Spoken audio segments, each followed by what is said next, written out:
जोंहा Bodoland martyrs gold काप जोलुर बादायलायनाया दिनैनिफ्राय जागायजेनबाय जोंनि क'क्राझारनि KDSA फिल्डआवहाय गुबुन गुबुन बोसोरनि बादि देग्लायबो जोङो बे खेलखौ सामलायनो दिनैनिफ्राय जागायजेनबाय। उद्देश्यआ जाहैबाय जोंनि बड'लेण्ड मुभमेन्टआव जाय बिथांमोना गावनि आगामा जिउखौहाय मोननो थाङै आगामा जिउखौ बावसोमनानै गालांदों। दा बिथांमोना सोरगोआव थांबाय।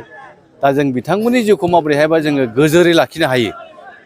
गाहाय उद्देश्यआ बे आरो बिथांमोननि थांखिया दाबो जाफुंजोबाखै। जाफुंनांगौ दङ।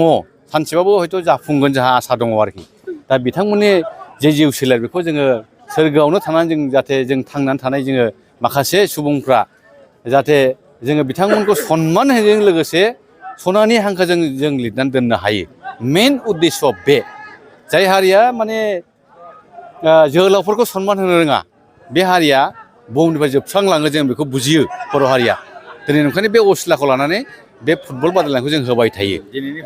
दिनैहाय मफैनाय मोनसे बाहागो लानाया जाहैबाय जोंनि लकेलनिनो कसुगावनि बनजार FC आरो मोनसेया जाहैबाय बिजिनिनि फेरेंगा FCनि गेजेराव दा जागासिनो दं खेलायाहाय।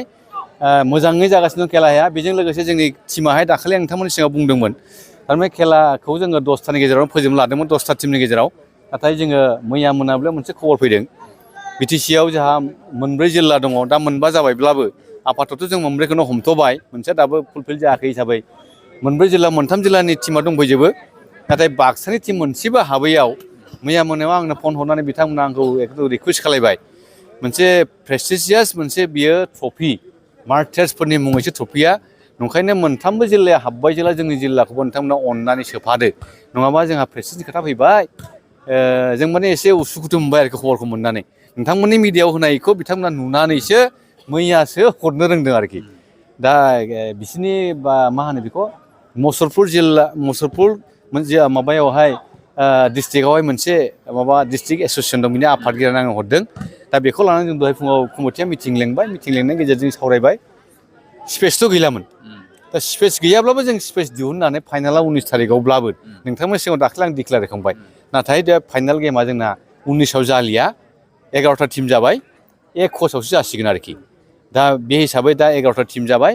आं आसा खालामो जोंनि रायजोफ्राबो बे जोंनि बे मुंख्लंफोरनि मुङै जे फुटबल बादायलायनाय बेखौहाय गुबुन बोसोराव लैहोर लैहोर फैनानै नायफिनबाबो देग्लायहाय जोङो माखासे एंगारनो हायै जाहोनाव जोङो पाब्लिक लेभेलाव पाब्लिसिटिखौ जों मोजां रोखोमै दाबो जों माबानो हायाखै खालामनो हायाखै।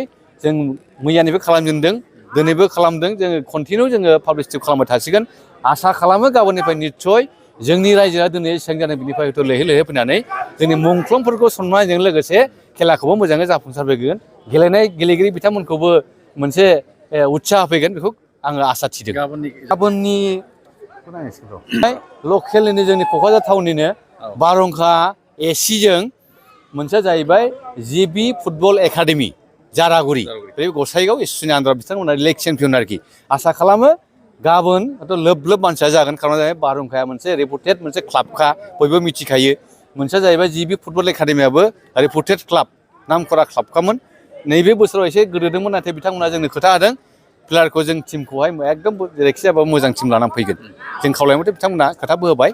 आसा खालामो गाबोननि खेलाया एकदम मोजां जाफुंगोन आरोखि।